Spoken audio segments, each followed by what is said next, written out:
একটা ভয়ঙ্কর হাদিস বলেছেন। এই হাদিসটা যতবার পড়ি থরথর করে আত্মাটা কাঁপে। কিয়ামতের দিন আল্লাহ তাআলা অনেক শহীদকে বলবেন, তুমি জাহান্নামে যাবে। সে বলবে, আল্লাহ আমি জাহান্নামে যাব, আমি তো রক্ত দিয়েছি তোমার জন্য, লিইলাই কালিমাতিল্লাহ,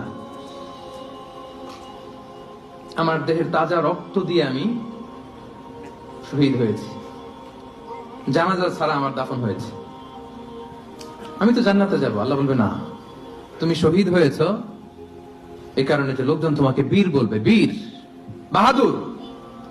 তো দুনিয়াতে তো তোমার বাহাদুর বলছে, তো তোমারে বিশাল যোদ্ধা ছিল, বাহাদুর ছেলে, খেতাব তো তুমি পেয়েছো, আমার কাছে কিছু নেই, জাহান্নামে যাও, গো টু দ্য হেলফায়ার। অনেক দানশীলকে আল্লাহ বলবে, জাহান্নামে যাও। সে বলবে, আল্লাহ আমি জাহান্নামে যাব, আমি তো মসজিদ, মাদ্রাসা, এতিমখানা